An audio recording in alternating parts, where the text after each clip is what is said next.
Throughout the many worlds in Dungeons & Dragons, there are an oft-forgotten people whose love of home, comfort, and food are the very stuff of legends. On today's D&D Academy, we're covering the fabled small folk, hobbits. Oh, right. On today's D&D Academy, we're covering the non-copyright infringing small folk, Halflings.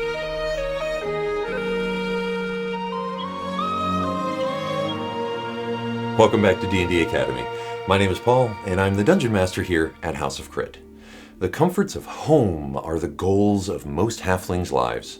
A place to settle in peace and quiet, far from marauding monsters and clashing armies. A blazing fire and a generous meal, fine drink and good conversation.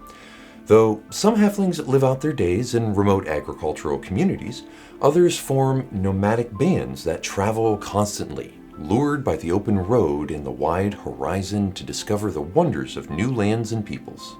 But even these wanderers love peace, food, hearth, and home, though home might be a wagon jostling down a dirt road or a raft floating downriver. The diminutive Halflings survive in a world full of larger creatures by avoiding notice, or, barring that, avoiding offense.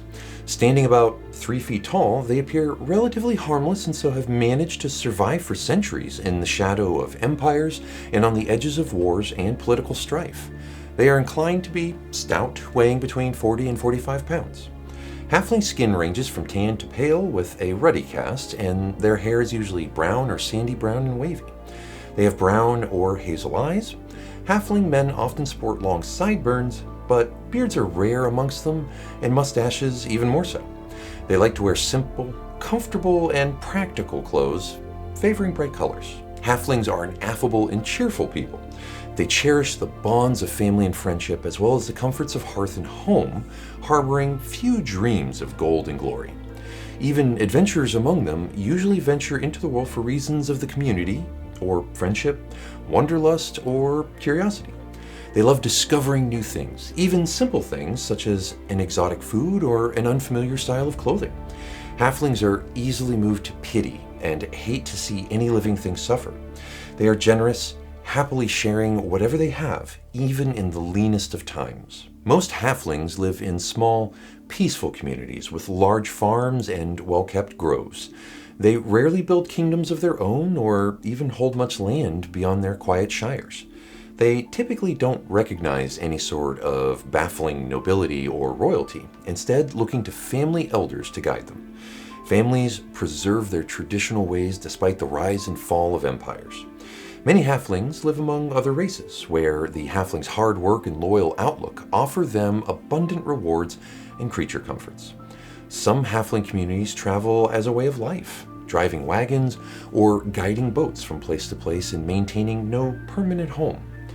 Halflings usually set out on the adventurer's path to defend their communities, support their friends, or explore a wide and wonder-filled world. For them, adventuring is less of a career than an opportunity, or sometimes a necessity.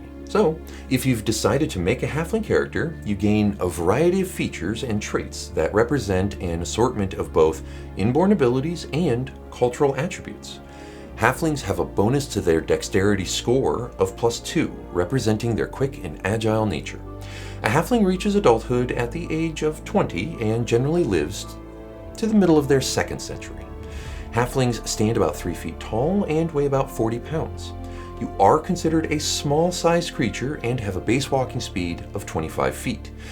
Halflings have an almost supernatural luckiness and bravery to them.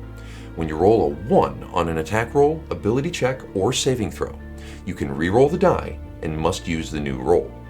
You have advantage on saving throws against being frightened, and you can move through the space of any creature that is of a size larger than yours. You can read, speak, and write both the common language as well as Halfling. You also get to choose from one of 2 sub-races of Halfling. The 2 main kinds of Halfling, Lightfoot and Stout, are more like closely related families than other races' subraces. As a Lightfoot Halfling, you can easily hide from notice and even use other people as cover. You're inclined to be affable and get along with others. Lightfoots are more prone to wanderlust than other halflings and often dwell alongside other races or take up a nomadic life. Your charisma score increases by 1. You can attempt to hide even when you are obscured only by a creature that is at least one size larger than you. Alternatively, as a stout halfling, you're hardier than average and have some resistance to poison. Some say that stouts have dwarven blood in them. Your constitution score increases by 1, and you have advantage on saving throws against poison, and you have resistance against poison damage. And that covers the character race of halflings. Thank you so much for joining me today, and if this video and the others in this series have helped you, please consider giving us a thumbs up below and subscribing to the channel. If there are any future topics that you would like for us to cover, or just want to let us know how we're doing, please drop us a comment down below. We read every one of them and appreciate every single bit of feedback we get. I'll be back next week with another D&D Academy video, so I'll see you all here soon.